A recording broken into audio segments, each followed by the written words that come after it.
Today marks a milestone in American history, the fall of Saigon, ending the Vietnam War on this date 48 years ago.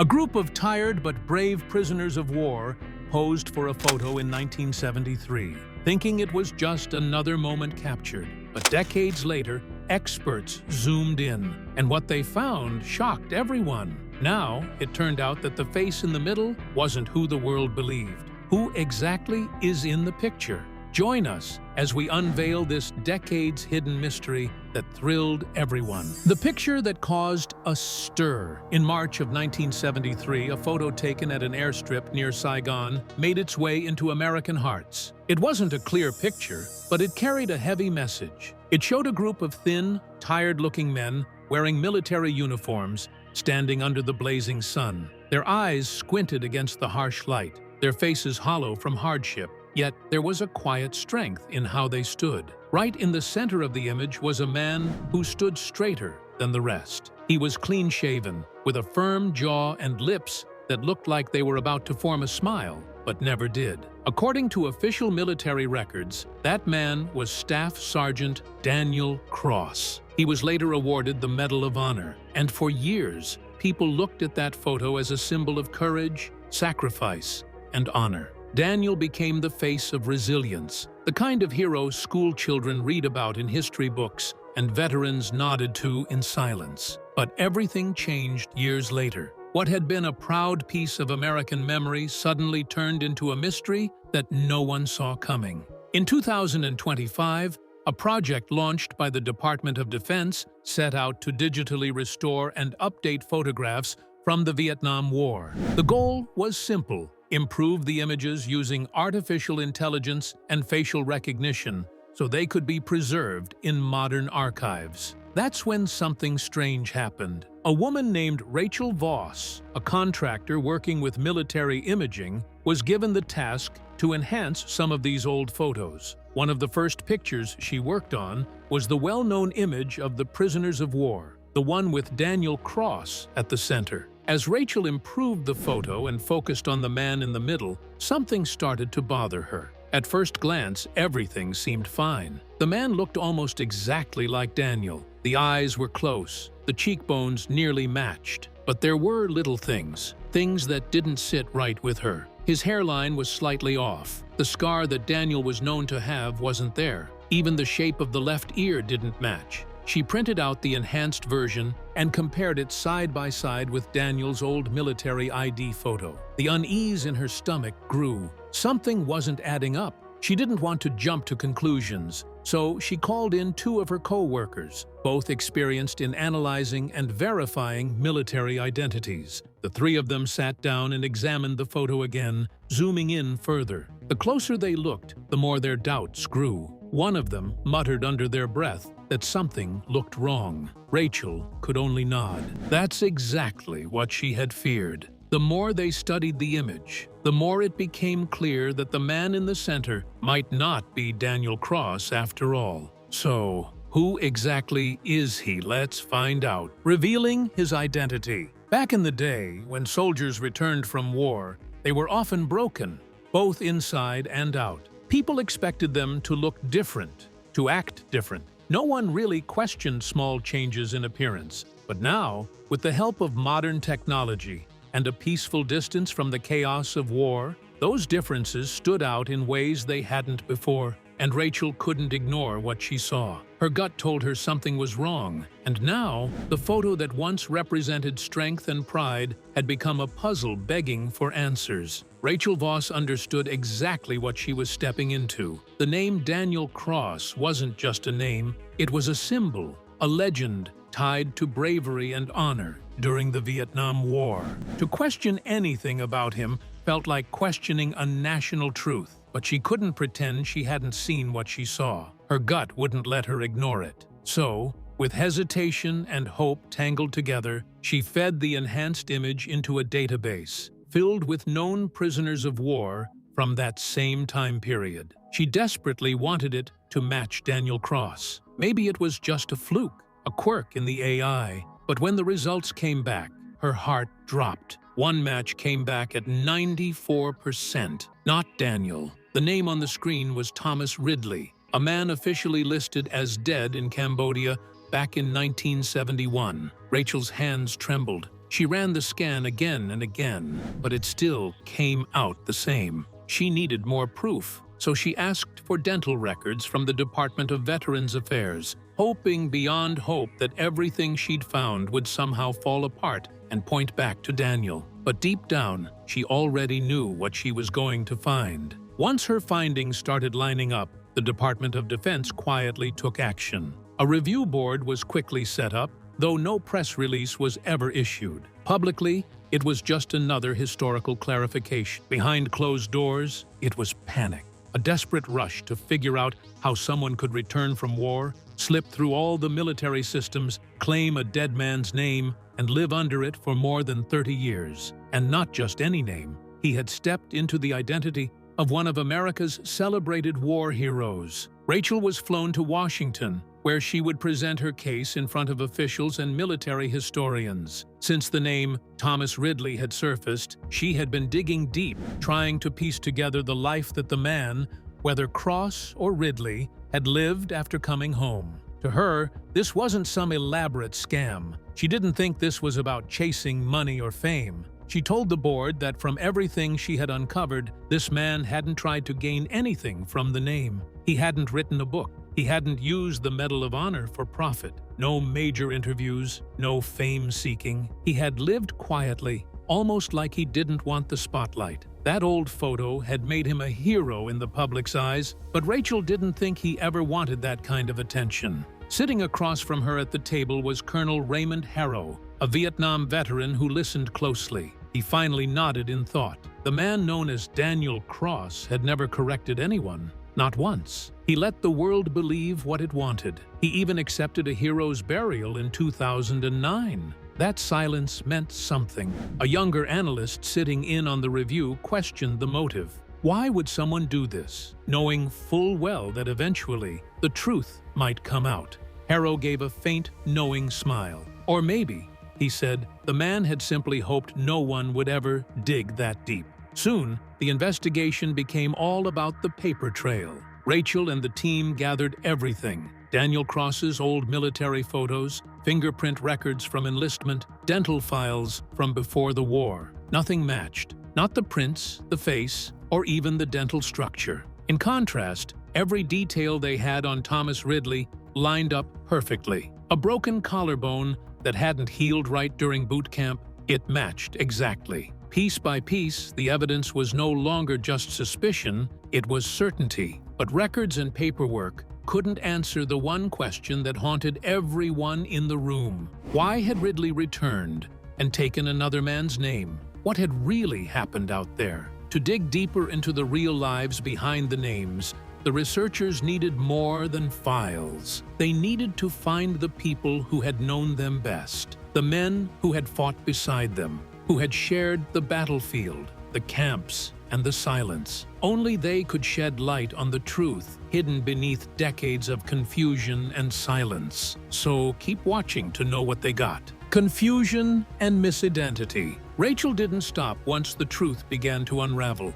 Rather, it pushed her to dig deeper. She started tracking down surviving prisoners who had shared the same hidden jungle camp as Daniel Cross and Thomas Ridley. She hoped anyone could remember what really happened back then. One man she found was in his 80s, too weak to get out of bed in his Arizona home. When she asked about Cross and Ridley, he went silent for a while. Then, with a cracked voice filled with years of memory, he shared something that changed everything. He told her they used to call the two men the twins. Cross and Ridley had looked so alike that even the guards couldn't always tell them apart. Time in captivity had worn them all down. Faces grew thin, ribs stuck out, and names started to blur. After a while, no one kept track of who was who. But then, the man paused. He said there was something different about the real Daniel Cross. Something in the way he carried himself. Quiet, strength. The kind of man you just knew would never break, no matter what they did to him. The last time this former soldier had seen Daniel, he was sick, barely standing. He didn't believe he'd made it out alive. So hearing that Cross came home later had been shocking, but not unbelievable. He figured maybe Cross had just wanted peace. Maybe he chose to disappear into a quiet life, far from reporters and medals. But the truth was even more heartbreaking. The real Daniel Cross hadn't survived. DNA results confirmed it just weeks later. Remains that had been buried for decades, wrongly tagged and forgotten near the edge of the old prison camp, were finally identified. And these remains belonged to Daniel Cross. The soldier buried under his name back in 2009 wasn't him at all.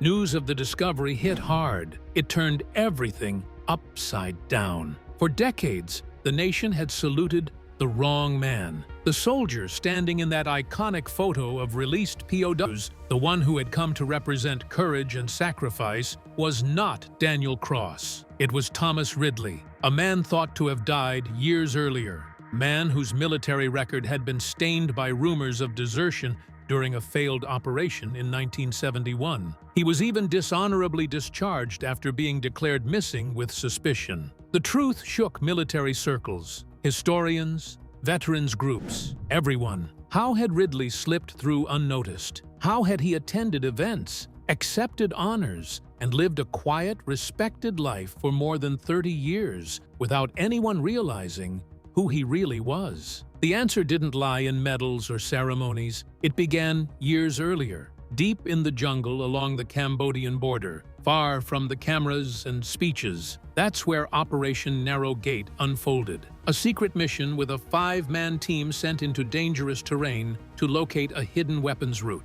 But things went wrong fast. A broken radio, bad timing, and a surprise enemy patrol meant disaster. 3 men were eliminated immediately. The only survivors, Daniel Cross and Thomas Ridley, were captured and dragged into the shadows of the jungle. They were blindfolded, injured, and terrified. And for the next 2 years, they vanished into a prison camp that officially didn't even exist. Guards spoke little English, and food was almost non-existent. Medical help was a fantasy. The punishments came quickly and cruelly. At first, Cross and Ridley barely said a word to each other. But as the days dragged into months and months into years, something strange began to grow between them. A kind of silent understanding. They were trapped in the same nightmare, and it connected them. Even the other prisoners noticed something uncanny. Pilots behind bamboo walls would joke, saying they looked like long-lost brothers. Though not actual twins, their features mirrored each other.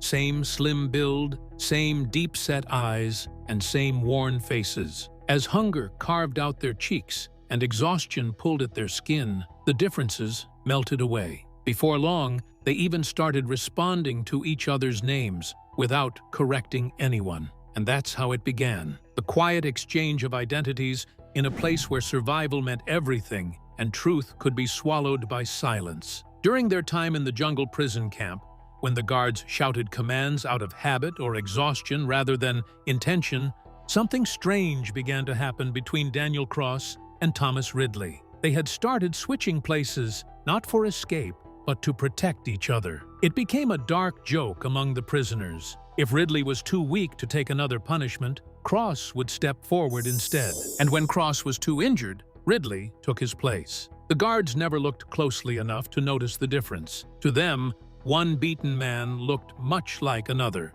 But Daniel Cross had something that set him apart. While Ridley often acted without thinking and could challenge authority, Cross was the opposite. He was steady and quiet. His presence brought calm to the other prisoners. He had a way of dividing food fairly, even when it wasn't enough to go around. People trusted him. In the camp, Daniel became more than just another soldier. He became a source of strength. He volunteered for punishment when others couldn't stand. He risked his life stepping in when a guard threatened a wounded Marine. He stayed up, comforting the dying, holding their hands and whispering their names so they wouldn't be forgotten. Ridley may have been there beside him, but he was never like him. Daniel cared about everyone, while Ridley mostly cared about himself until things changed. In early 1973, Cross fell seriously ill. He had severe dysentery, and his health spiraled quickly. He had spent so long caring for others and ignoring his own needs,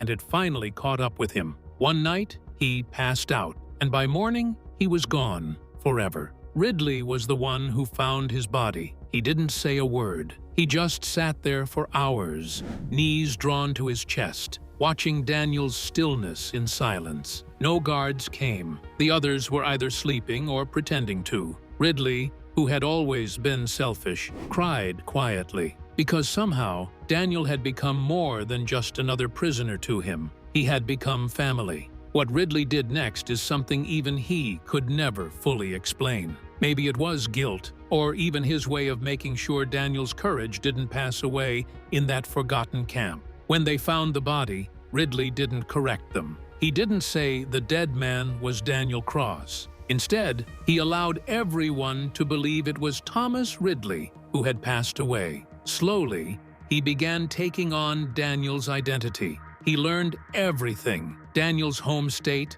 his childhood, even his mother's name. The guards wrote down whatever names the prisoners gave them, but they never asked questions. The other captives, worn down and barely surviving, didn't notice the change. And when the time came for the prisoners to be released after the peace agreement, Ridley, now answering as Cross, was selected to leave with the others. No one questioned it. Why would they? To the world, Ridley was gone, and Cross had come home a hero. That famous picture was taken at the Ben Hoa airfield just before they boarded the plane home. A young Army photographer, Private First Class Alan Moses, snapped photo after photo. Most of them faded into storage, but one stood out. In it, the man standing at the center stares straight into the lens. Strong, calm, but with a flicker of something else behind the eyes. A hesitation, like someone carrying a truth they couldn't share. Ridley returned to New Jersey under the name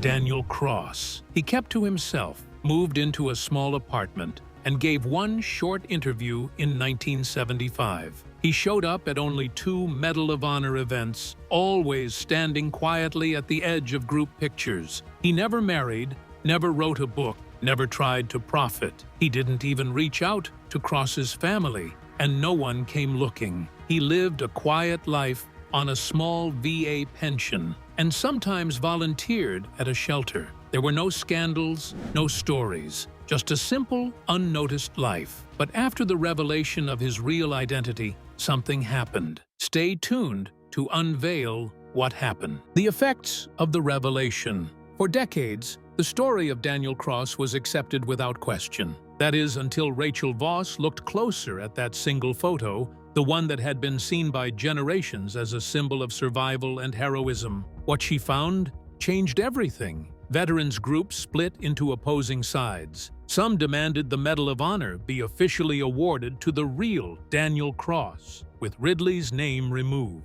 Others argued it wasn't that easy. An editorial in Stars and Stripes asked the difficult question: would either of them have been remembered if Ridley hadn't stepped into Cross's shadow? Back in New Jersey, people who had known the man calling himself Daniel Cross were stunned. They described him as kind and helpful. One neighbor remembered how he'd shovel snow for the elderly without being asked. He never talked much about the war. He didn't like attention. Another remembered how he would quietly look at the famous photo on the anniversary of his return. He never mentioned that it was him. He simply called it a hard day. The media tried to frame him as a fraud, but what they found was far more complicated. Ridley hadn't used Cross's name for fame or money. If anything, living as Cross seemed to change him. He lived with more humility and grace. He became the kind of man Daniel had been. Maybe pretending to be a hero had taught him how to be one. A few weeks later, the Department of Defense quietly held a private service at Arlington.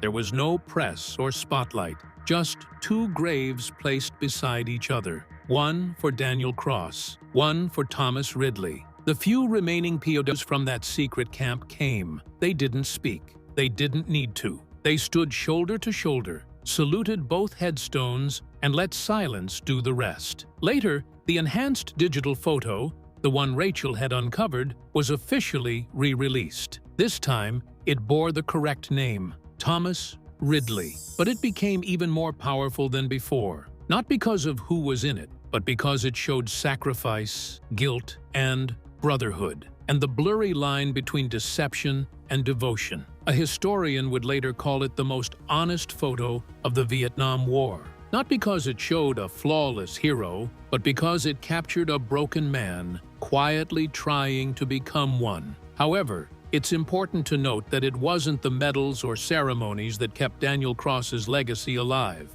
It was Thomas Ridley, who chose not to return home as himself because he didn't think he deserved it, but he believed Daniel did. So he stood with the others, faced the camera, and gave the world a story it would spend half a century trying to understand. Now, taking a step back, you might be wondering why the government decided to look into the old picture that stirred this unbelievable story. Well, stay glued to your screen to get the answer. Digging up history, in 2025, something powerful and emotional began quietly in the United States. A project that had nothing to do with weapons or war strategies, but everything to do with memory, truth, and respect. The U.S. Department of Defense decided to launch a major effort to digitally restore and update thousands of photographs taken during the Vietnam War. On the surface, it looked like a modern technology task, improving the quality of old pictures, organizing digital files,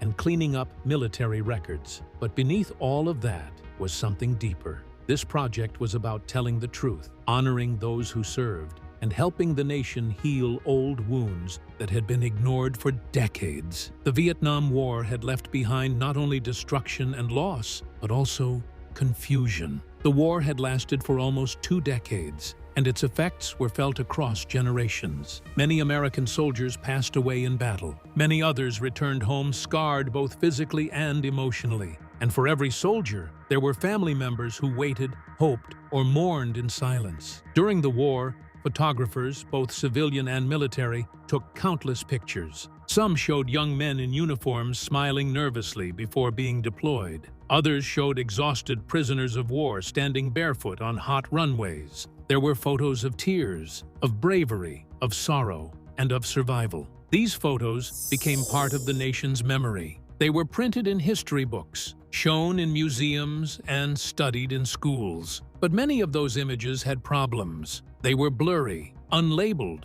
or even incorrectly identified. Faces were lost to time, and names were forgotten, just like Daniel Cross. But the real Thomas Ridley helped him restore his name. In some cases, the wrong people were credited for acts they didn't do. By the time 2025 arrived, technology had become powerful enough to do something extraordinary. Using artificial intelligence, facial recognition, and high-quality digital restoration, experts could now enhance old photographs in ways never thought possible. They could bring out faded details, correct lighting, and even match faces in photos to names in official records. It was like opening a time capsule, but this time with clarity and precision. The Department of Defense, recognizing the power and responsibility of this technology, issued a new policy. They wanted to protect these historic materials from damage, preserve them for future generations,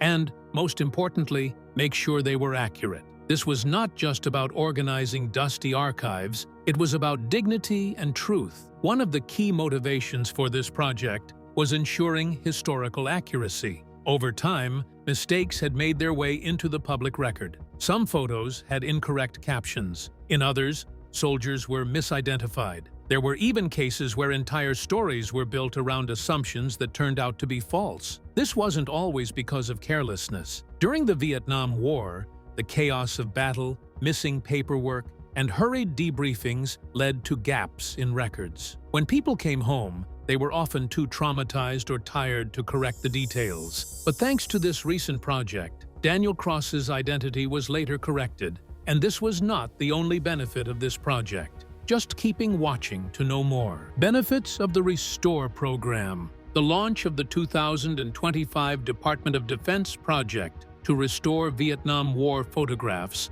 sparked more than just digital cleanup. It cracked open long-forgotten boxes of memory, brought dormant emotions to the surface, and challenged the stories America had long believed were complete. This was no ordinary technical task. It became something deeply human, a mission that stitched together broken timelines, corrected identities, and most importantly, gave voice to soldiers and families whose truths had been misplaced for decades. Behind the glossy screens and AI algorithms, the work began slowly and carefully. And as the project expanded, the DoD partnered with veterans groups, university researchers, and even family members of the men and women who had served. The team wasn't just labeling photos, they were collecting names, memories, and voices that had nearly faded away. Volunteers sat in rooms filled with photos, flipping through images of young soldiers, checking for familiarity. Some wept quietly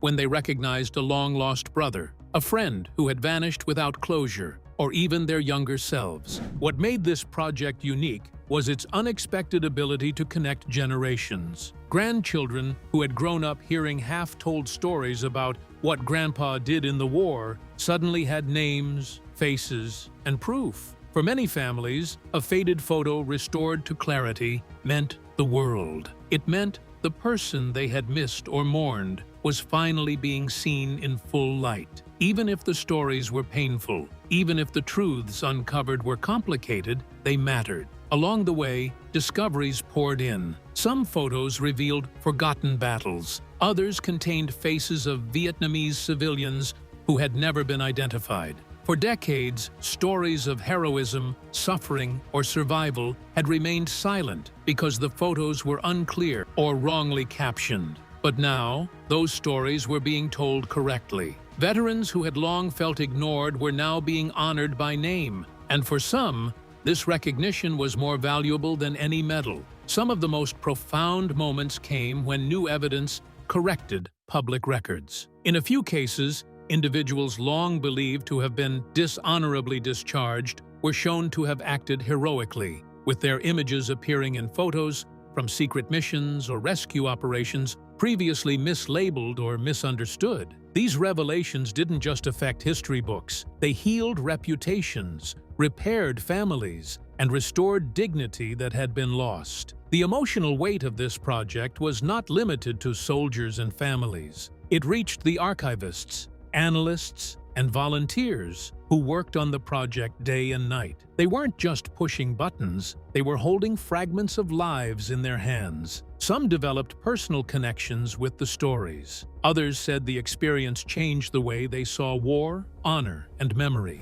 For them, these were not just files, they were human moments frozen in time. Schools began updating their Vietnam War curriculum. Museums added new exhibits featuring enhanced photos with full backstories and verified identities. The photos gave texture to what had often been taught as dry history. Now, students could see the sweat on a soldier's forehead, the tight grip of a young man on his helmet, or the distant stare of a nurse who had seen too much. These weren't strangers anymore. They were people who were once young and afraid, but the pictures show their bravery and real part. The project also invited deep conversations about the importance of historical truth. What happens when a mistake in a photograph leads to someone being wrongly celebrated, or worse, forgotten? And what does it mean when a man lives his entire life under the name of another, even if it came from a place of loyalty or trauma? These weren't questions with easy answers, but the act of asking them helped a nation confront its past in a more thoughtful, honest way. Technology, for all its cold efficiency, became a tool for empathy. With facial recognition and digital mapping, people were reunited across decades. Veterans who hadn't spoken in years were brought together after seeing each other in a newly restored group photo. Families who thought they'd lost everything suddenly had something to hold on to. A real image, a real name, a piece of their story restored. Through all of this, the Department of Defense maintained a quiet but firm focus. Their job wasn't to rewrite history, but to clarify it, to fill in the blanks with facts, to show that every name, every face, and every forgotten image mattered. In doing so, they didn't just improve the archive, they gave the country back a part of its soul. This initiative became a landmark effort, not just for what it fixed, but for what it represented. The Department of Defense, once seen only as a symbol of strength and security, became, through this project, a guardian of lost memory. If you enjoyed this video, Like and subscribe, and also click the next video shown on your screen.